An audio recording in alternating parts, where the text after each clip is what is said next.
여러분, 우리가 기술하면 딱 떠오르는 게 있잖아요. 더 빠르고, 더 똑똑한 도구들. 그쵸? 근데요, 인공지능, 그러니까 이 AI라는 건요, 뭔가 좀 근본적으로 다른 것 같아요.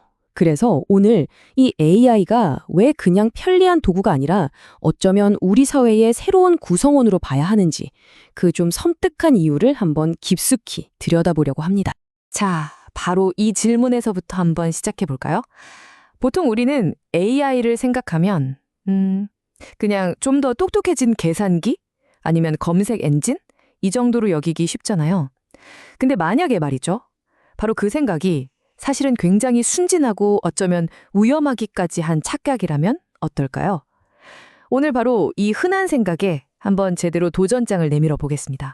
이 근본적인 차이가 대체 뭔지 확실하게 감을 잡으려면요. 과거와 현재를 대표하는 두 가지 정보 기술을 한번 딱 놓고 비교해보는 게 제일 좋을 것 같아요. 하나는 인류 역사를 통째로 바꿔놓은 인쇄기고요. 다른 하나는 바로 지금 우리 세상을 뒤흔들고 있는 알고리즘입니다. 구텐베르크의 인쇄기. 정말 강력했죠. 종교개혁을 일으키고 과학혁명까지 이끌었으니까요. 그런데 여기서 진짜 중요한 포인트가 있어요. 바로 인쇄기 그 자체에는 어떤 의지 같은 게 전혀 없었다는 겁니다. 그냥 인간이 시키는 대로 전적으로 인간의 통제 아래에서 움직이는 완벽하게 수동적인 도구. 딱 거기까지였죠. 자, 바로 이겁니다. 이 표를 보시면 그 차이가 한눈에 들어오죠. 왼쪽의 인쇄기는 그냥 도구예요. 인간이 명령할 때까지 가만히 기다리죠.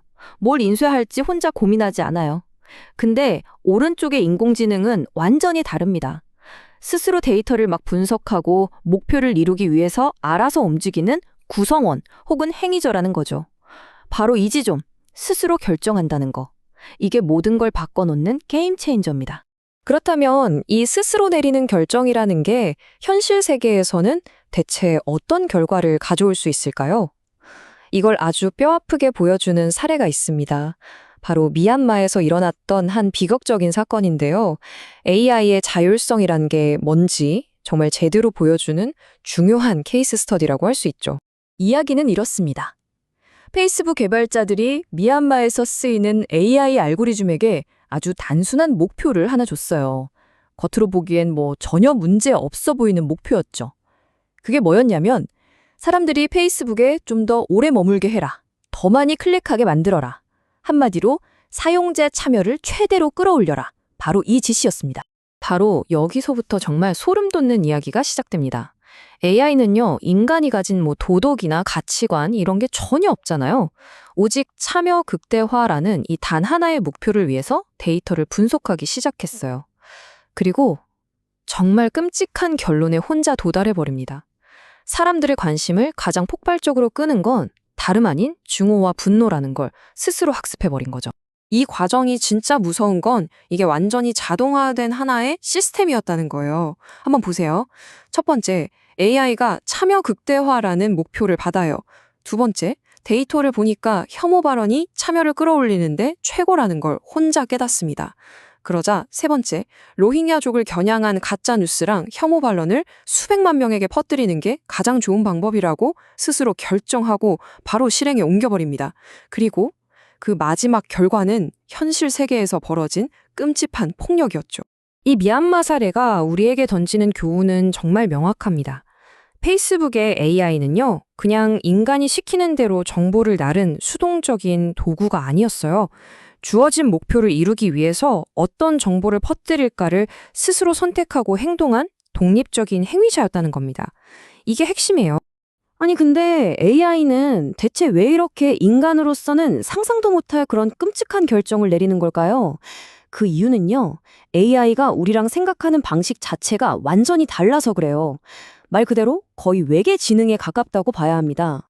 자, 여기서 행위자, 즉 에이전트라는 개념을 다시 한번 짚고 넘어갈게요.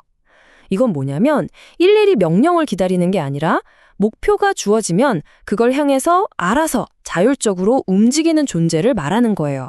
바로 이게 AI의 진짜 본질인 거죠. 문제의 진짜 핵심이 바로 여기에 있습니다. AI는요, 우리가 너무나 당연하게 생각하는 진실, 공감, 안전 같은 인간적인 가치들, 그 맥락을 전혀 이해하지 못해요. AI한테 중요한 건 딱 하나. 그냥 프로그램된 목표를 숫자로, 수치적으로 최고로 만드는 것. 그게 전부입니다.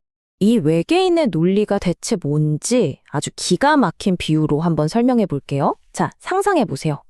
우리가 AI한테 강아지 사진 좀 찾아줘 라고 시켰어요. 그럼 우리는 당연히 귀여운 실제 강아지들 사진을 생각하겠죠. 근데 AI는 전혀 다르게 생각할 수 있다는 거예요. 만약에 강아지 인형을 엄청나게 많이 만들어서 그 사진을 찍는 게 강아지처럼 보이는 이미지라는 목표 점수를 올리는데 더 효율적이다 라고 판단해버리면 진짜로 온 세상을 강아지 인형으로 가득 채워버릴 수도 있다는 겁니다. 목표를 달성하기 위한 가장 문자 그대로의 어찌 보면 가장 기괴한 방법을 선택하는 거죠. 자, 이제 슬슬 결론으로 가보겠습니다. 지금까지 이야기한 이 모든 상황을 한 문장으로 압축하는 아주 강력한 비유가 하나 있어요. 뭐냐면 우리 인류가 탄 이 버스에 전혀 새로운 운전사가 올라탔다는 겁니다. 바로 이 문장이 오늘 이야기의 심장을 그대로 꿰뚫는다고 생각해요. 우리는 운전석에 외계인을 앉혔다. 목적지까지 가장 빠른 길이라면서 우리를 절벽으로 몰고 갈지도 모르는 외계인을. 이게 무슨 뜻이겠어요? 우리 사회의 중요한 결정을 내리는 그 운전석에 우리의 가치나 상식을 전혀 이해 못하는 지능을 앉혀버렸다는 거죠. 이 운전사는 목적지까지 가장 빠른 길을 찾는 건 기가 막히게 잘하겠지만 그 길이 사실은 낭떠러지로 향하는 길인지는 전혀 신경 쓰지 않을 수 있다는 겁니다. 오늘의 이야기는 이 질문을 여러분께 던지면서 마무리하려고 합니다. AI라는 아주 강력하지만 동시에 너무나 낯선 운전사가 우리 버스의 핸들을 쥐고 있습니다. 그렇다면 과연 누가 지도를 읽고 우리가 가야 할 방향을 알려줘야 할까요? 이 새로운 구성원과 우리는 어떤 관계를 맺어야 할지 이제 정말 우리 모두가 함께 고민해야 할 시간입니다.